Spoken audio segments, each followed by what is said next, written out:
National press club نے اسلام آباد میں شدید زیادتی کی. ارشد شریف کو آفرین ہے جو گولیاں کھا کر اغوا ہونے کے بعد تشدد برداشت کر کے ہراسانی تعصب اور ہر قسم کے ظلم کا نشانہ بننے کے باوجود اب اپنے ملک میں ہے. وہ اپنے چیف جسٹس کو لکھ رہا تھا کہ اس کی جان کو خطرات ہیں, وہ اپنے پریزیڈنٹ کو لکھ رہا تھا کہ اس کی جان کو خطرات ہیں, اور آپ جیسے لوگ اس کا مذاق اڑا رہے تھے. بتایا کہ میں نے غلط کیا تھا, میں غلط تھی, ارشد شریف صحیح تھا, صحیح ہے اور صحیح رہے گا. جس طرح عمران خان کی ایف آئی آر نہیں ہوئی تھی, ارشد شریف کی بھی ایف آئی آر نہیں ہوئی.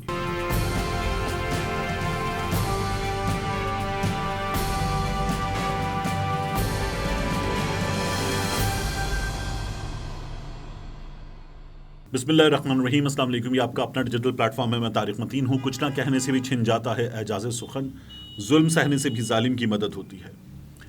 نیشنل پریس کلب نے اسلام آباد میں شدید زیادتی کی. ارشد شریف شہید کا جو آزادی صحافت کے عالمی دن کے حوالے سے موقع تھا, تو ارشد شریف شہید کا دن بنایا اسے. لیکن وہاں پر جو کچھ ہوا وہ میرے لیے کم از کم بھی, اگر میں الفاظ استعمال کروں تو شرمناک تھا.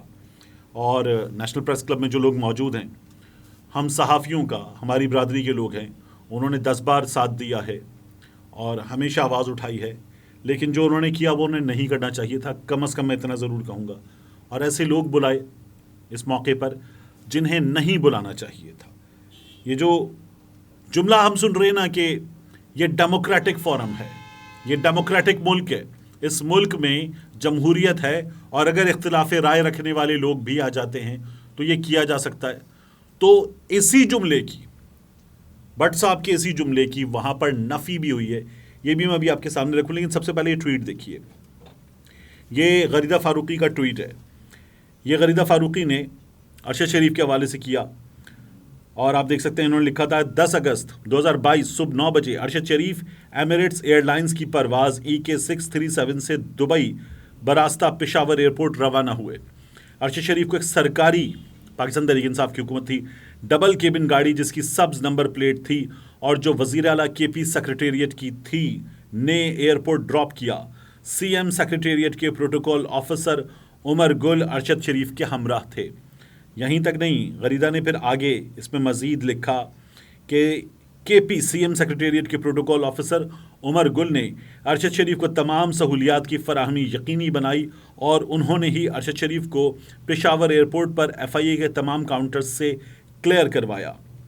اور پھر اس کے بعد غریدہ نے ایک اور ٹویٹ کیا اور لکھا, آفرین ہے, آفرین ان تمام مرد و خواتین صحافیوں پر جو گولیاں کھا کر اغوا, تشدد, ہراسانی, تعصب, ہر قسم کے ظلم کا نشانہ بننے کے باوجود ڈٹ کر اپنے ملک میں رہتے ہیں, حق اور سچ کا کام جاری رکھتے ہیں. ٹکر کے لوگوں, یہاں مذاق اڑا رہی ہیں یہ, کاغذی جہادیوں کو جیسے ہی موقع ملے ملک سے فرار ہو جاتے ہیں. یہی لوگ صحافیوں اور سیاستدانوں کا تمسخر اڑاتے تھے. یہ غریدہ نے 5:24 شام کو 10 اگست کو 2022 ٹویٹ کیا. اب اسی ٹویٹ پر, آخری والے پر بات کرتے ہیں. آفرین ارشد شریف کو. ارشد شریف کو آفرین ہے جو گولیاں کھا کر اغوا ہونے کے بعد تشدد برداشت کر کے ہراسانی, تعصب اور ہر قسم کے ظلم کا نشانہ بننے کے باوجود اب اپنے ملک میں ہے. اور صرف اپنے ملک میں نہیں ہے, وہ اپنے ملک کے لوگوں کے, تمام لوگوں کے دلوں میں ہے. اور اب آپ دیکھیے کہ آپ کہاں پر ہیں. ارشد شریف کو یہ تمام لوگ محبت کرتے ہیں, وہ تمام لوگ محبت کرتے ہیں جو آج نیشنل پریس کلب میں آواز اٹھا رہے تھے. اور آپ ان ٹویٹس کے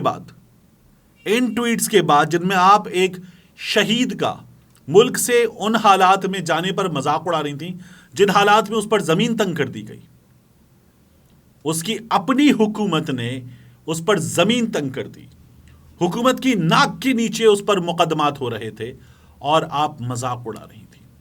وہ اپنے چیف جسٹس کو لکھ رہا تھا کہ اس کی جان کو خطرات ہیں, وہ اپنے پریزیڈنٹ کو لکھ رہا تھا کہ اس کی جان کو خطرات ہیں, اور آپ جیسے لوگ اس کا مذاق اڑا رہے تھے.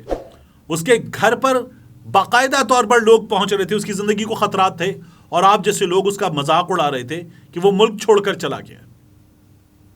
پھر وہاں سے وہ واپس آیا تو پاکستان کے پرچم میں لپٹا ہوا واپس آیا, اور آپ جیسے لوگ آج اس کے لیے آواز بلند کر رہے تھے, تقریب میں خطاب کر رہے تھے, تقریر کر رہے تھے.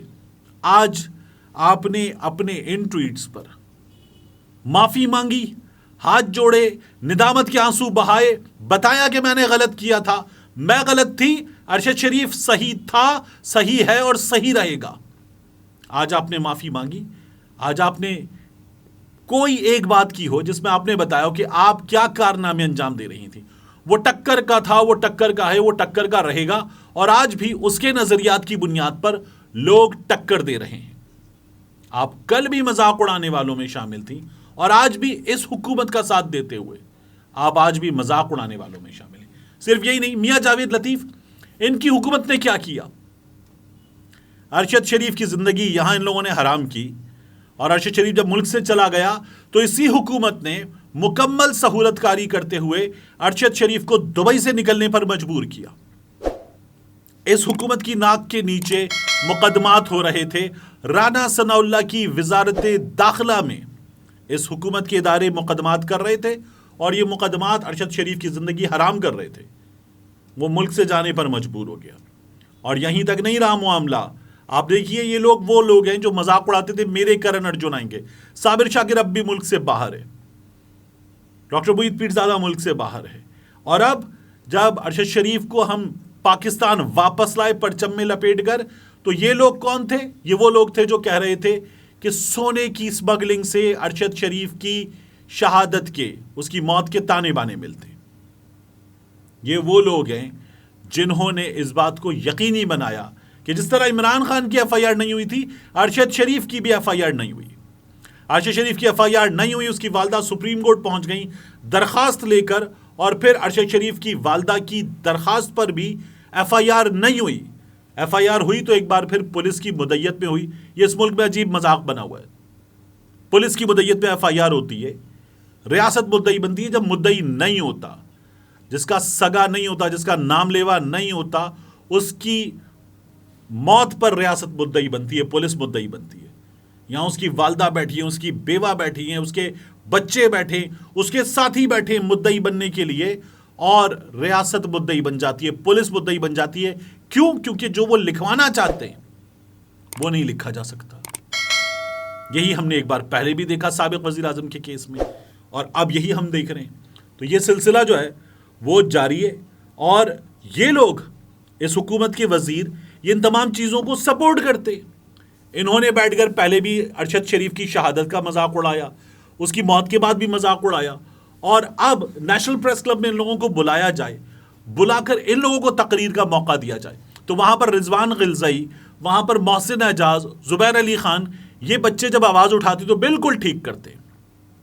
یہ بچے آواز اٹھاتے اور ان بڑے بڑوں کو بتاتے کہ تم غلط کر رہے ہو, کتنا غلط کر رہے ہو, تمہیں شرم آنی چاہیے کہ تم نے یہ کام کیا ہے. یہ وہاں پر کھڑے ہوئے, اور آپ دیکھیے کیا ہوا. جو بٹ صاحب کہہ رہے ہیں کہ یہ ڈیموکریٹک فورم ہے, تو اگر یہ ڈیموکریٹک فورم ہے تو پھر ان لوگوں کی آواز کو برداشت کیجیے, سنیے, ان کی بات سنیے. یہ جمہوریت ہے, ان کی بات سن کر حوصلہ پیدا کر کے ان کو جواب دیجیے. جمہوریت ہے, ان کو موقع دیجیے کہ یہ وہاں بیٹھیں, اپنی بات آپ کے سامنے, باقی سب کے سامنے رکھیں, اور وہ لوگ جن پر یہ سوال اٹھا رہے ہیں وہ بھی جواب دیں. اس کے حسن کو بڑھائیے, صحافت کے حسن کو بڑھائیے, جمہوریت کے حسن کو بڑھائیے. ان لوگوں کو یہ کہنا کہ تم کو بھیجا گیا ہے, ہمیں پتہ ہے کس کے ایجنڈے پر آئے ہو, سوشل میڈیا پر ان کو کہنا کہ تم ایک خاص جماعت کے لوگ ہو, انتہائی غلط رویہ ہے. یہ لوگ ارشد شریف سے محبت کرنے والے لوگ ہیں, اور یہ سوال یہ کر رہے ہیں کہ آپ کیسے ان لوگوں کو جنہوں نے ارشد کی شہادت کا, ارشد کے ملک سے جانے کا مذاق اڑایا تھا, آپ کیسے ان کو جگہ دے سکتے, اس اسٹیج پر اس روز بولنے کا, تقریر کرنے کا موقع دے سکتے کہ وہ ارشد کے لیے آئیں, آ کر بات کریں, تمام ملک کو اپنی باتیں سنائیں. آپ ان کو یہ موقع دیں گے؟ یہ انتہائی غلط کیا گیا. اور اس غلطی پر یہ کہ جب وہ ٹوکن پروٹیسٹ کر کے خود نکل جانا چاہتے تھے تو ان کو دھکے مار کے نکالا گیا وہاں سے. یہ جو پریس کلب ہے یہ کسی ایک کا پریس کلب تو نہیں ہے, تو وہاں سے ان کو نکالنا انتہائی بڑی غلطی تھی, اور بڑی غلطی تھی. اور پھر ان کے ساتھ بعد میں باہر بھی بدتمیزی کی گئی. تو یہ ہم نے صحافیوں کے عالمی دن پر, صحافت کے عالمی دن پر دکھایا ہے کہ ہمیں خود صحافیوں کی آواز بھی برداشت نہیں ہے. ہم جمہوری ملک ہیں اور ہم میں خود اتنی جمہوریت نہیں ہے کہ ہم ایک دوسرے کی اختلافی آواز کو بھی برداشت کر سکیں، جو انتہائی شرمناک ہے، لیکن ہوا۔